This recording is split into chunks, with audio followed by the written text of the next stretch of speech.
Good deal. My name is Victor Cruz. I'm a captain with the Kern County Fire Department. I've been there for 16 years. It's been a while. Either way, they asked us to come talk to you guys about general safety. My understanding is that some of you may or may not have lived on your own. So what we're trying to do is give a little information to kind of help you out in the event of an emergency, okay? So once again, I know some of this is very basic and some of the stuff is somewhat redundant. I get some of that. But the reality is that most times we go to emergencies, you'd be surprised at the amount of people that aren't ready for an emergency even when you think that they would be. So that's kind of my goal for today is to kind of give you just some food for thought about emergency preparedness, okay? So just a quick show of hands, how many people live alone? Anybody live alone? Anybody have kids in the house? Any elderly people in the house? I got 15, you want some? No. Please? I got 3 of my own. No, kids. So where I'm going with it is that obviously you got to take care of yourself and you got to take care of your family, especially anybody that's vulnerable, such as children or adult or older adults. Sometimes they can't help themselves, okay? So once again, they rely on us, able-bodied people, to go help them out, okay? So one of the important things I want to talk about, anybody own a house or anybody rents, anybody got that? One of the important things I kind of want to talk about is smoke alarms, smoke detectors, you've heard of them, and CO alarms, okay? New California building codes require you to have a smoke detector in every bedroom. Some places have them in the bedroom, hallways, and pretty much every room in the house. Many of today's modern alarms to your home will have all that incorporated into each other. Back in the day, it used to be that you'd get yourself an alarm and it would have a little battery that started bugging you. People would start pulling it out, and before when it started chirping, and before you know it, you're not protected in that house. So one of the important things I kind of want to point out is that number one, I get even if it's not your house, it's your life, and you need to advocate for yourself and those vulnerable people in your lives. So if you have the old style of smoke alarms, smoke detectors, the batteries are supposed to get changed every 6 months. Speak to your landlord, find out if they got that program, and if they don't, it's not a bad idea to invest in $10 worth of batteries for 6 months. Every time the time changes is the time we recommend that you check out your smoke alarms. Press the little button, make sure it works. It'll beep, it'll kind of scare you.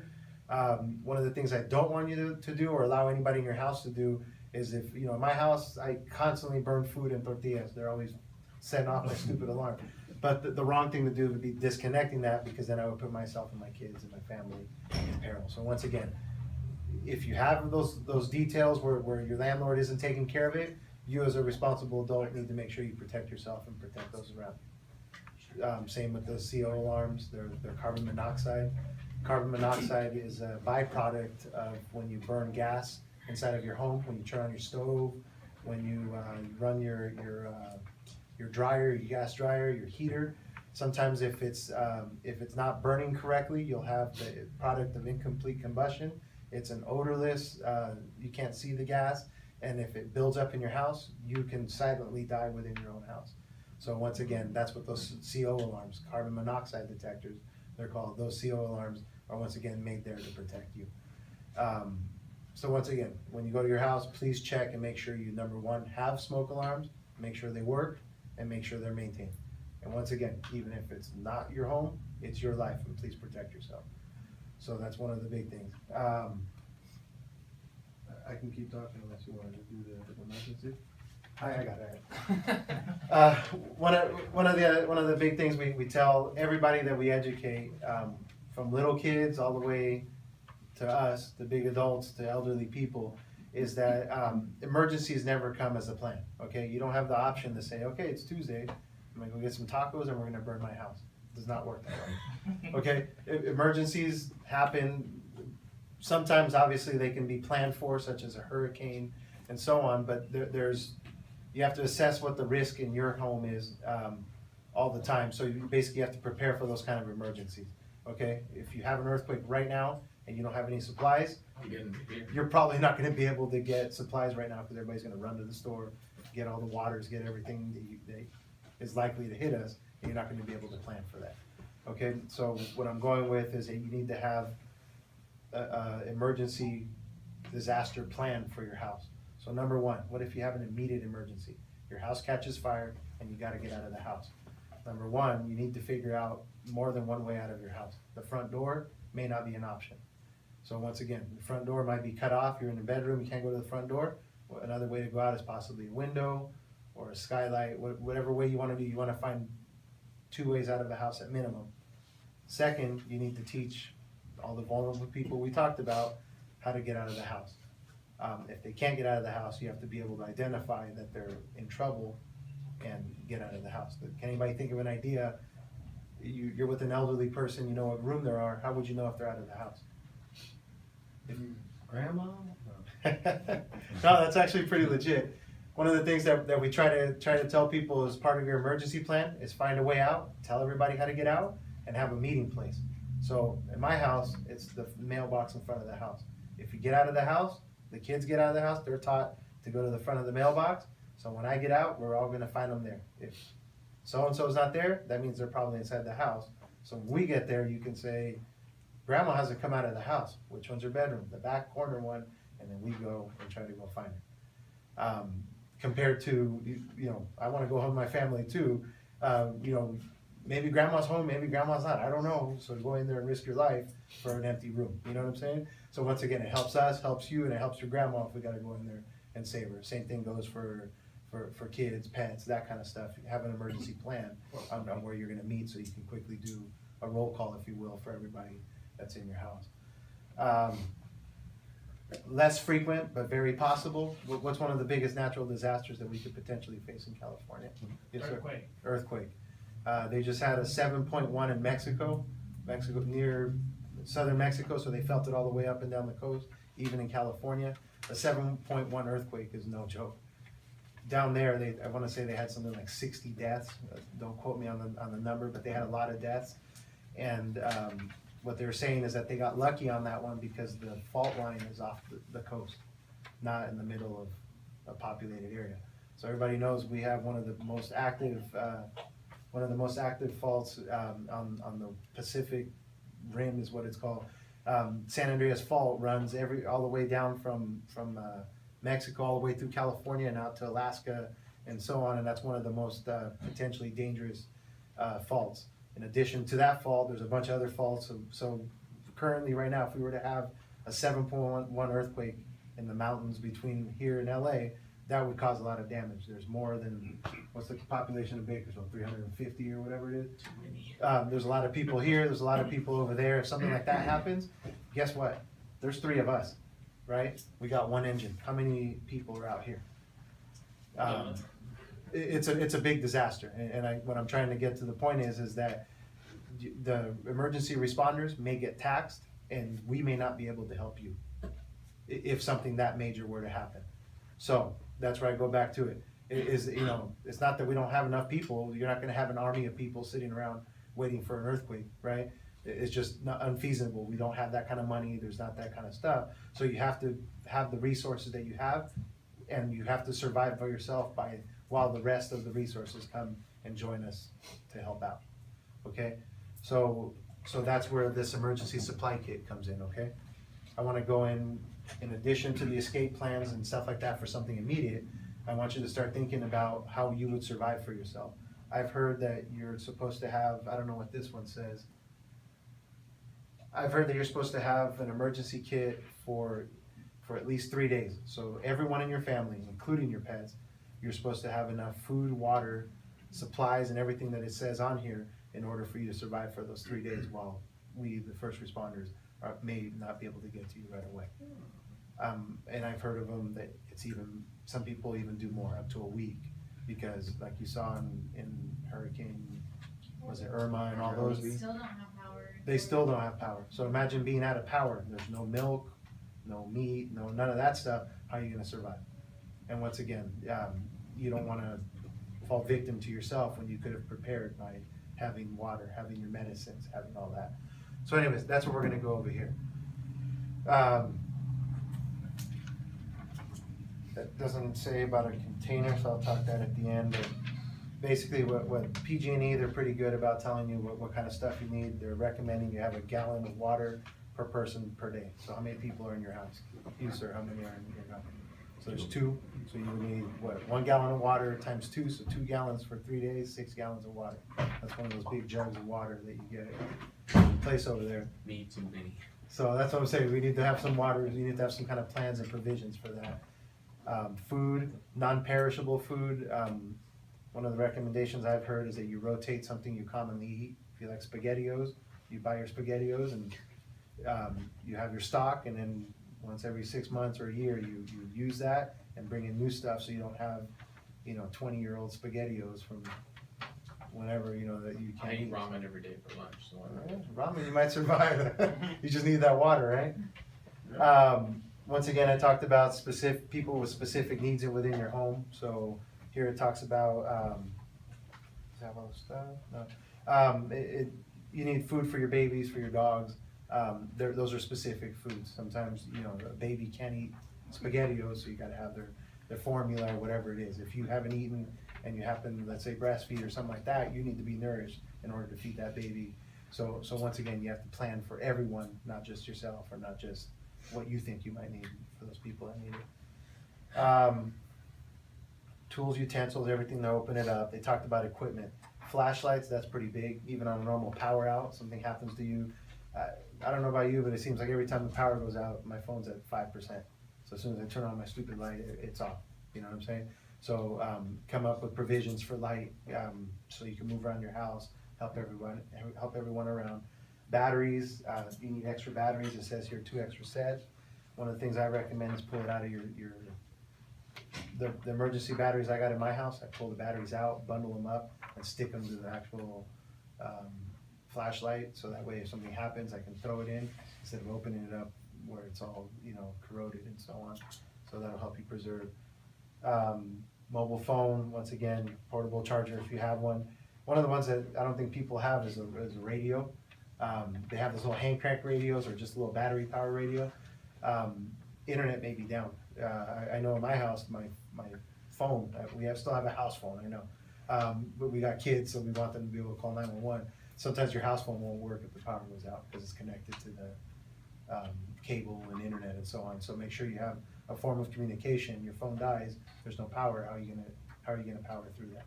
So they sell hand crank chargers, you can get information to the radio.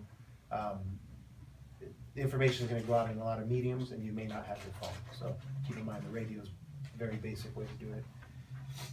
Here's the stuff that I was telling you about, helping yourself before we're able to help you, is a basic first aid kit, including medications, prescription, that all makes sense there. A small cut could get infected, you can make it worse, you can get sick and so on for a minor cut, for something minor, if there's nobody there to help you. So once again, basic medications for yourself, basic stuff like Tylenol, Advil. suck the infection out. Yeah, no, I don't know about that, you might make it worse. Just basically, what's the antihistamines, pain meds, anything specific that you may need, and once again, first aid stuff, Band-Aids, antibiotic ointment, cleaners such as alcohol and so on, so that you can treat your minor stuff and not have a problem because of that. All the other stuff is pretty, I'm not gonna waste your time with that. Toiletries, cash, money. If you don't have toiletries, leaves are impossible. They are possible, back to nature. It just might hurt. Does anybody have any questions as far as emergency preparedness? I hope that we're touching what the people of the class kind of intended on. No lighters, no matches, no worries. See, those are tools. But those are tools to catch your house on fire too. Those are tools to start fires for something good too, so. Want me to do utilities? Yeah, if you wouldn't mind that. Go ahead, Dick. All right, so you got 3 main utilities. You got your water, your gas, your electric, right? Now you have your house and you have your apartment, so they're going to be separated in different areas. Usually the electricity side of the house and the panel box. Same with the apartment building. They're all going to be together. So if you have 5 units, you're going to have 5 boxes. Okay, hopefully they're numbered, 1, 2, 3, 4, 5. So you know if you're unit 2, you can go to that box, turn it off. So does everyone know how to turn off the water, turn off the gas, turn off the electricity? Okay, raise your hands. Electricity first. Everyone know how to turn off electricity? Okay, water, gas. I don't know. Okay, perfect. Now, We'll start with electricity, okay? The easiest thing with electricity, obviously, you don't want to mess with electricity unless you know electricity. I don't know electricity well. I can barely change out a wall socket. So don't mess with it. If you have any kind of issues with your house, with your apartment, you want to go to your box. There is always a main breaker. The main breaker turns off everything. Underneath that breaker, you have several other breakers that turn off, say, your living room or your AC or whatever you have listed on there. The easiest thing to do is shut off the main breaker.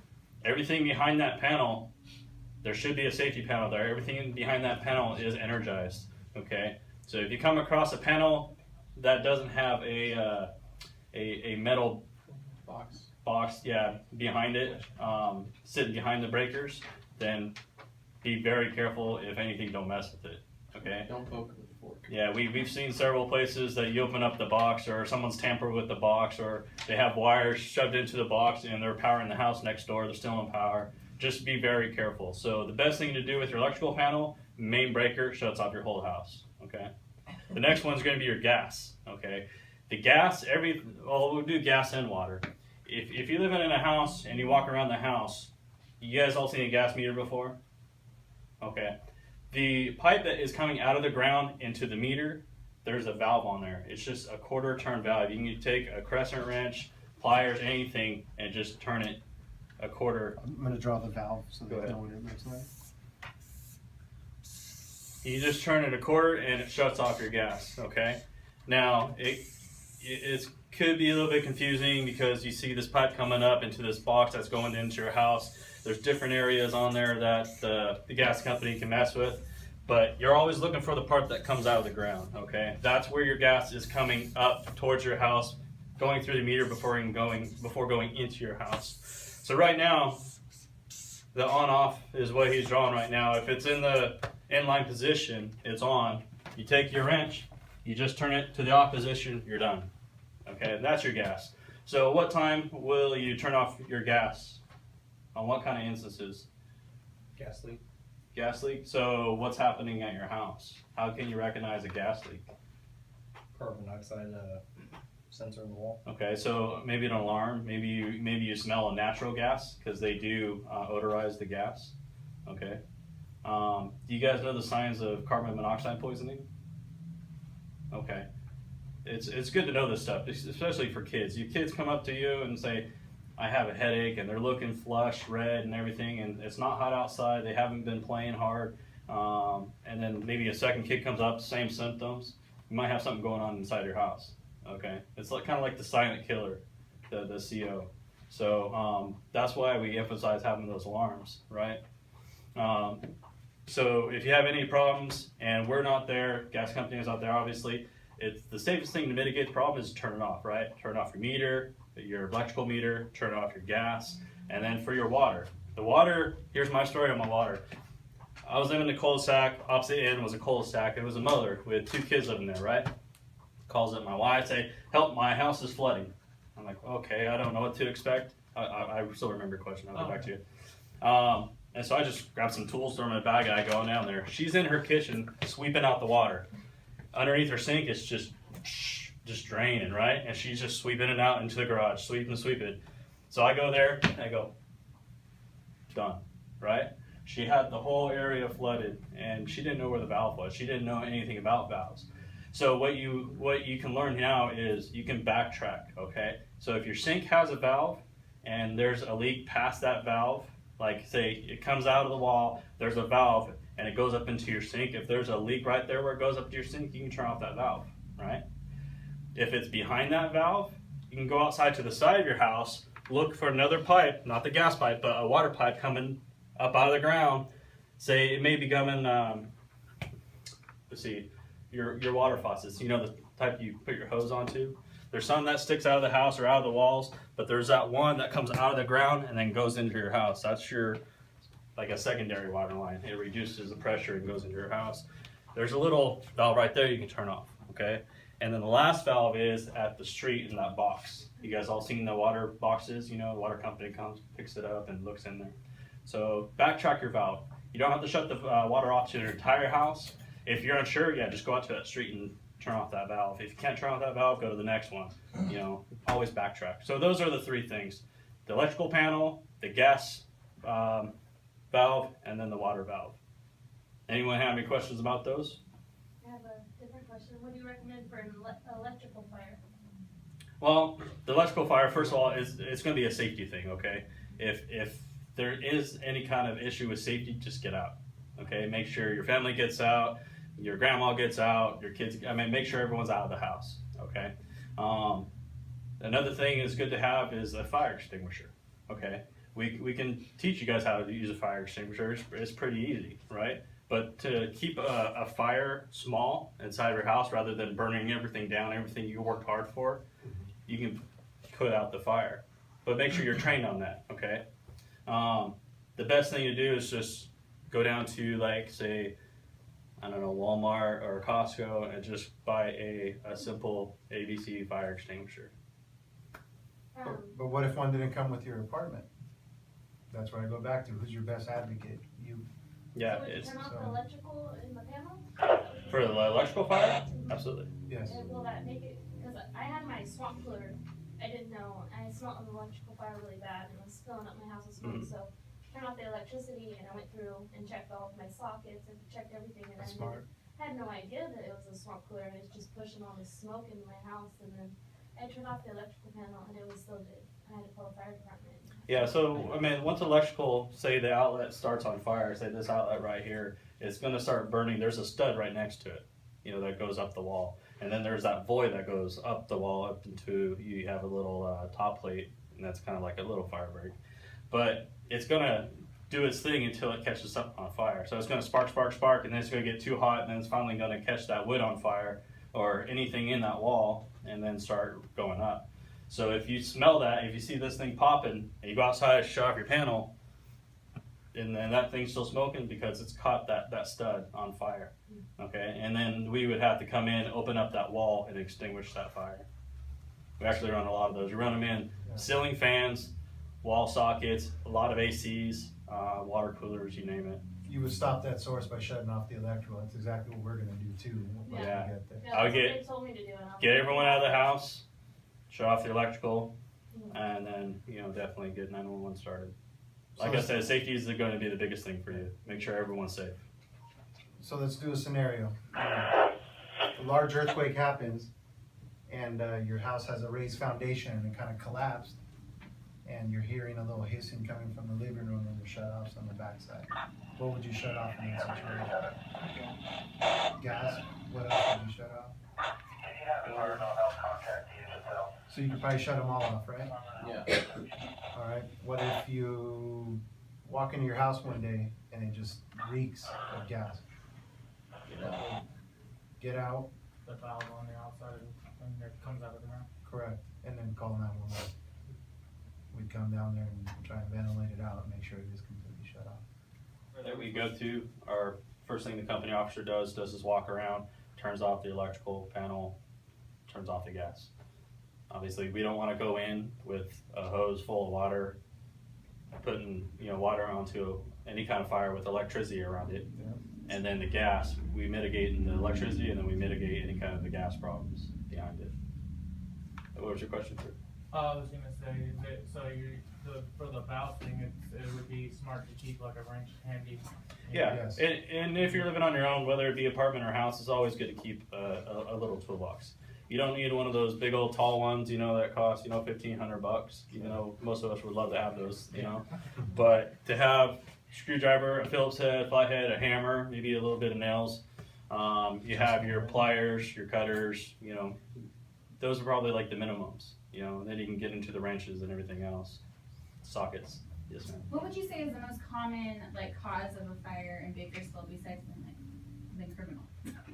Most common? not like a lab explosion or something. Machinery, electrical. Oh my God. Yeah, it's That's probably what it is. probably electrical or Yeah, misuse of fire. if it's also not human caused, Mm-hmm. like you know, cigarette, or they left something on the stove and left their house. I would probably say mechanical. Something got too hot. There was a short in the wiring.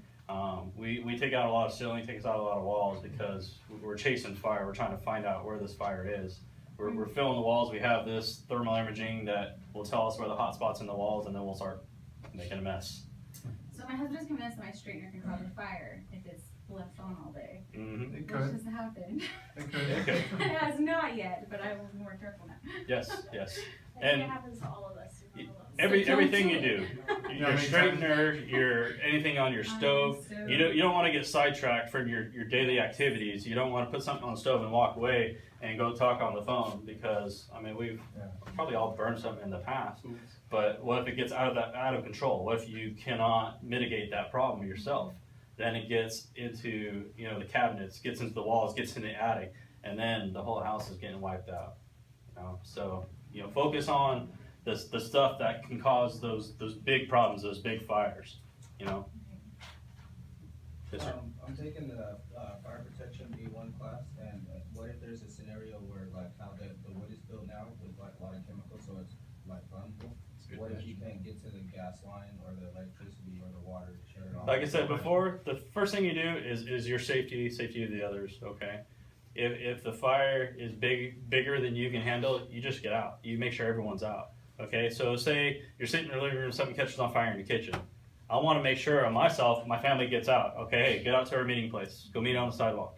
They go out of the house. What I'm going to do, because I'm trained to do mostly, I'm going to grab my extinguisher. I'm putting out the fire, I'm out. The fire's still growing.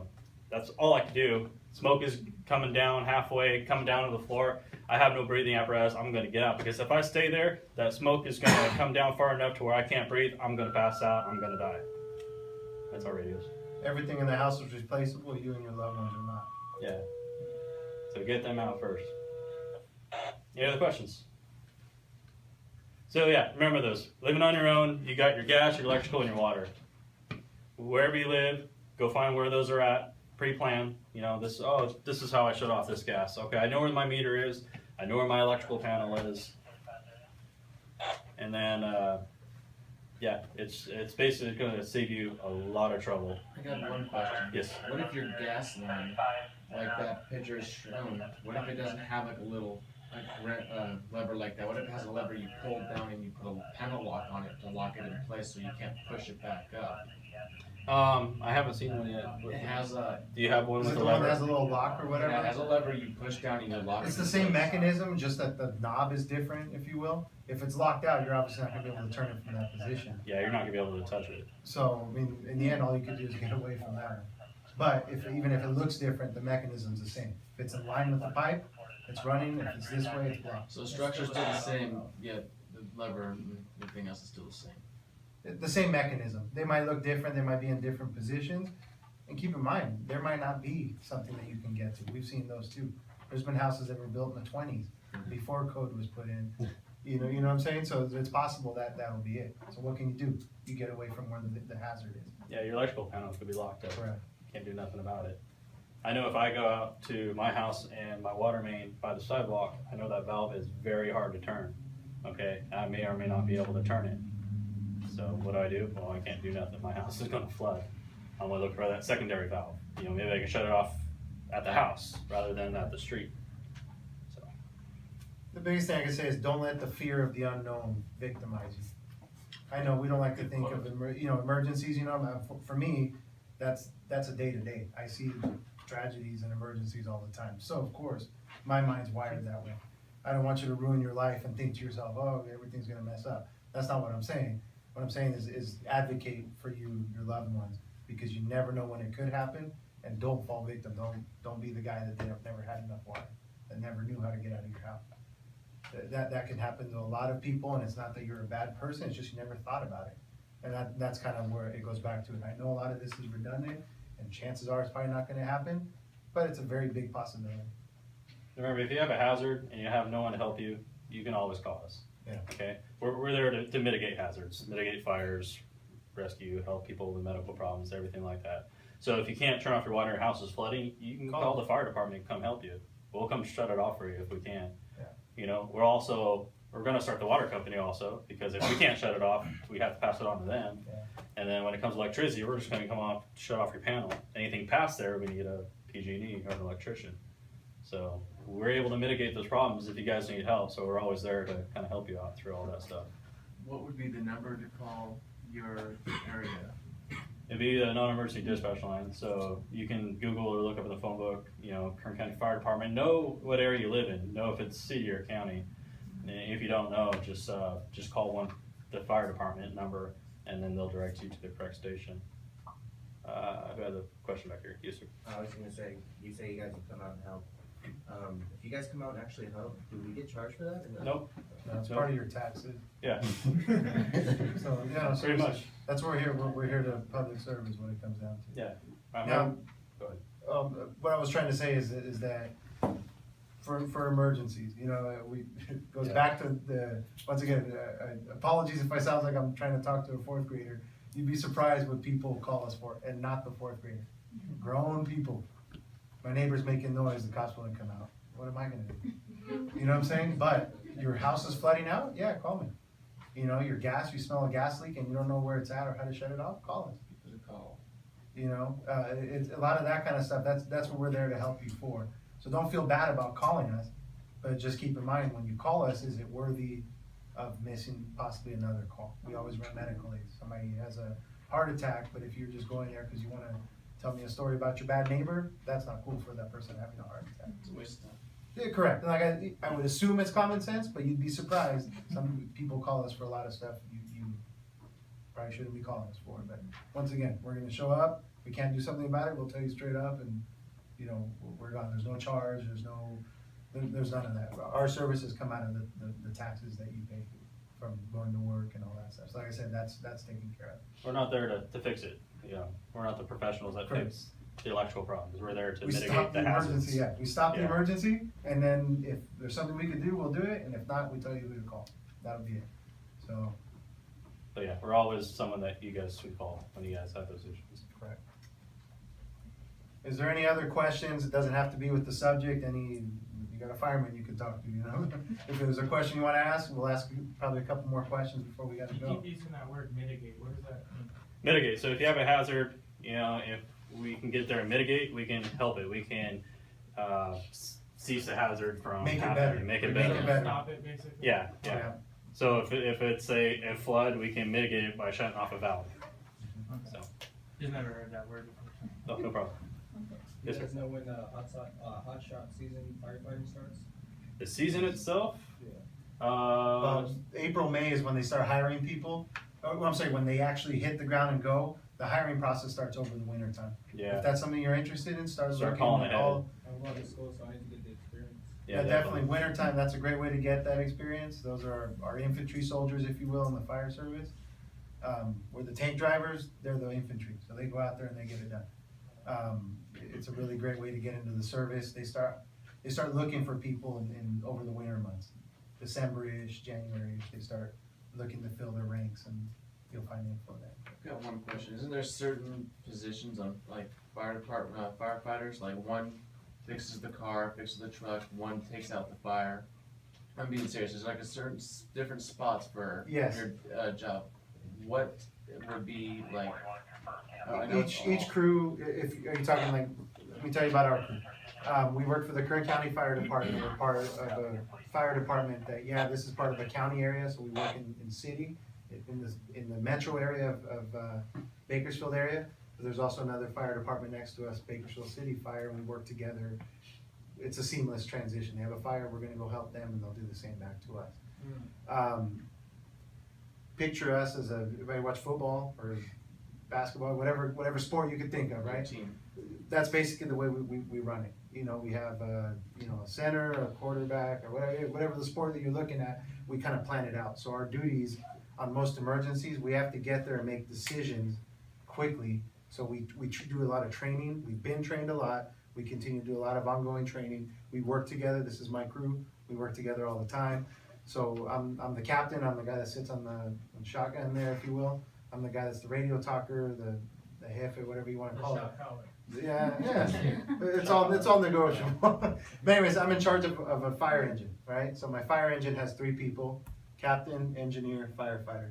Captain, overall radio communications, overall view of the crew. I make tactical decisions. Larger decisions. So when I get there, this is the way we're gonna fight the fire. You guys go. So I call the play and they execute. He's the engineer. He's the guy that drives me. picture him as a support role. Without him, we don't get to the fire. So if he doesn't get us there safely, we don't get to help you. So he gets us there. Once we get there, I can go, oh, there's a fire, let's put it out. I'm gonna be that, I don't know if you saw that fire SUV comedian or whatever. I'm the fire SUV, there's the fire, let's put it out. Well, without him providing me water, hose line and all that stuff off the engine to properly do it, him that actually goes down there and has his hands on everything, the guy that drags the hose, the guy that pulls people out, the guy that does all that, he actually executes under all our supervision. So once again, we train, it's like a team. There's How heavy do those suits get? They're pretty heavy. They're probably what, 50 pounds Total. well, total with all your gear and all that stuff. You wanna grab your stuff? Yeah. Grab it and we'll show them. One of the things that I just kinda wanna point out is that we're an all hazards fire department. You talked about the hang crews, that's wildland firefighting. We have an element of that too. So basically, right up the street, we have 3 pieces of equipment that can run calls here in town and go out to the grass fires and do that. Many times, we get deployed out of county, not out of state, but we're mostly out of county. So we've been as far as like LA, and I've been up to like Trinity County fighting fires and so on. So the blessing and the curse of our job is you can, in a moment's notice, I can, 5 minutes from now, I could be going into a burning building, literally. Or I can be helping somebody who's having a heart attack, or I can be going to a grass fire. What was that? The pipeline. Oh, sorry, I'm on camera. Anyways, our job is all hazard is what they call us about. So my running joke, okay, you're getting insider firefighter information. My running joke is that the fire department, imagine, you guys remember those little pegboards that kids have? Where it has like a square, and it has a circle, and a triangle hole, and you got the little plus and all that stuff. Well, imagine one of those pegboards, and each one of those shapes represents a department, right? So you have sheriff's department. If neighbor's having a problem, you get the square one, or you stick it in the square one. Yeah, your building's falling apart, you call the building department, you stick that. You have a dog problem, you find that shape and you stick it in. Well, the fire department, we're a really big hole on the side of the board, and sometimes if you get there and you kind of go, what shape is this? Big hole. Sometimes we have to fix problems that aren't necessarily fire, but we're there to try and make people's lives better is what it comes down to. So through experience and common sense and training and so on, sometimes we mitigate the big word. Sometimes we fix problems in people's lives that may not necessarily be fire related. So Everything from fixing a fire to saving a cat up a tree. We've done that. We don't do that anymore. Although we semi did it recently. The problem was that you'd have a cat up in the tree and they don't die up in the tree. You've never seen a cat skeleton up in the tree. At least I haven't. There's no cat skeletons in the tree, so what ends up happening, oh, he put all the stuff on. That's awesome. What we end up doing, if it's something low or a kitty's stuck or something, we'll try to help, but we're not going to hurt one of us for the cat that can probably get down. So Dan came in, and he's in, this is what we call full structure gear. You got it on quick. Yeah, you can put this on in seconds. Basically, when he's in everything that he has on here, his body's fully encapsulated and protected. When we go into fires, we get exposed to heat, smoke, products of combustion. So all that black smoke, that's all bad for us. One thing we definitely don't want is inside of our lungs, in our face, and so on. Does it still get on us? Yes, it does. But this is in essence the latest in technology that's developed over the years. Back in the day, they used to grab a cowhide or something and protect themselves with a thick piece of material. Now I'm serious, that's what they used to make it out of.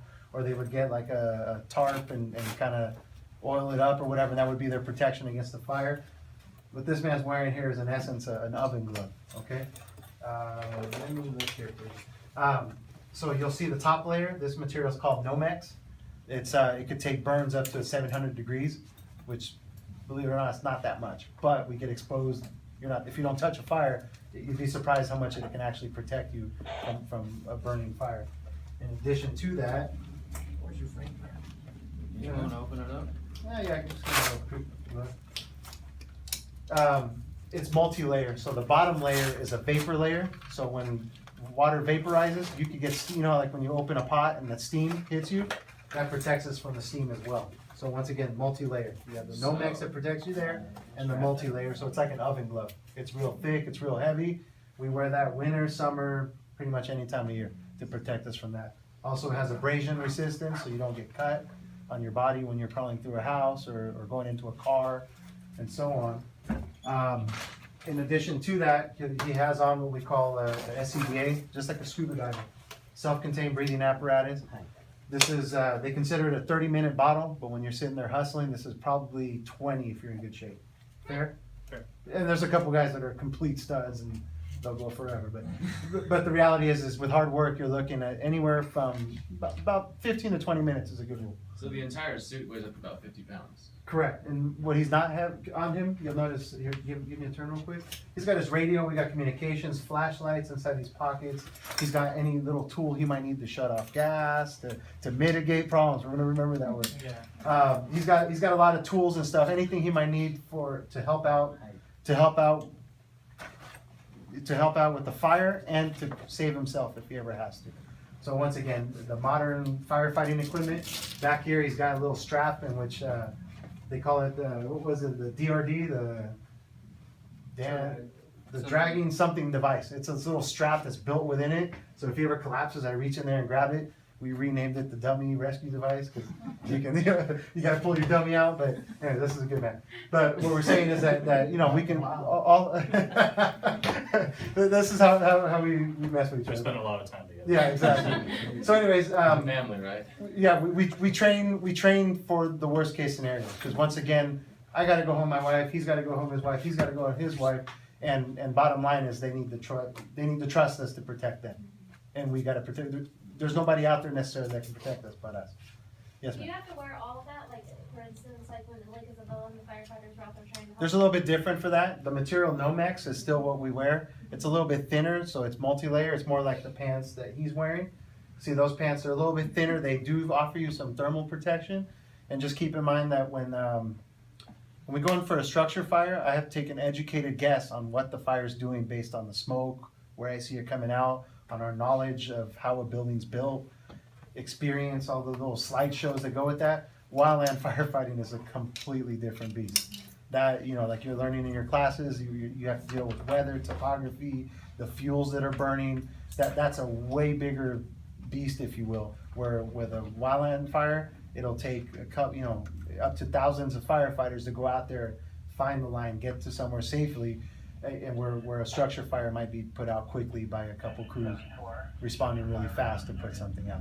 So mind you, you're talking an operation there are big structure fires, there's big warehouses where it takes a lot more people, but you're literally talking, you know, in dozens of firefighters to put out a bigger structure fire compared to a wildland fire that could be up to thousands. So And structures compared to wildland, in a structure there's a lot of the stuff, a lot of carcinogens that are burning, the plastics, the styrofoam, all the black smoke, you know, all the stuff we really don't want to be. Plus it's compartmentalized into a structure, so all that smoke is compressed into a house. So if we walk in there without it, we're dropping dead very quickly. A couple miles away from my home, there's this fire department practice building. They actually purposely catch it on fire, and they teach the recruits how to put it out. that's probably the one we train on, yeah.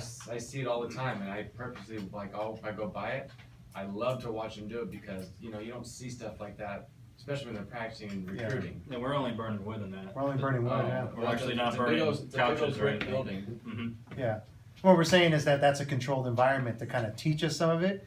And But when the reaction is much bigger. well, the real one could be smaller, it could be bigger. We Yeah. don't know. So we have to treat everything, we use our experience training to keep on. We never stop going to school, if you could imagine. Right. You don't stop going to school. You constantly go to classes. One of the things I tell our new guys when they come in is, and honestly it applies to life, is the moment you stop learning is the moment you should probably give up on living. Because the reality is you know, your competition's getting better. The person that's gonna get that job you want is getting better. That fire that is gonna hurt you is getting faster, Bigger. stronger, that kind of stuff. So in the end, if you're not fighting, if you're not constantly moving, you're gonna end up getting stale and get caught up by something. So that's kind of the mentality we try to take on in the fire service, to constantly improve, keep learning. If once you think you've seen it all, you have not seen it all. I'd rather be on a roof of an old house than a new house, Correct. How so? because they're building new houses with a lot less, It's less stout, yeah, it's less stout. Instead of using the solid lumber, they're gluing stuff together. which So- burns. Which burns and melts and collapse a lot quicker than our old house. I watched this module from our class yesterday and it said houses that were built in the 70s, it take like 7 minutes for initial fire to be in flames, and now with the houses that are built, it's only 2 minutes. Yep. At the most. Sounds about right, yeah. So when we go up to the roof, it's a calculated risk, you know? I'm not just going up to the roof. We're not, once again, I'm not gonna sacrifice Dan. Every fire movie you've seen, that's how it ends, right? You have a big old funeral and oh, it's so cool. Well, I'm not making no movie. There's no glamour in my kids being fatherless, you know what I'm saying? So that's where it goes back to is we have to take calculated risk to not victimize ourselves. We're not bringing more people to die on a fire. So once again, it has to be a calculated risk. Is there somebody inside the house in a place that they're probably alive, that if I take quick action, I can save them? Yeah, I'll put us at risk for that. But is it a house that's practically burning down? Anybody in there is dead already.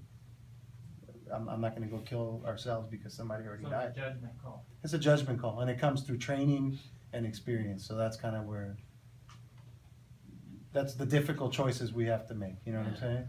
So, and once again, it comes through education and training and not stopping, because that fire, it's gonna continue to evolve.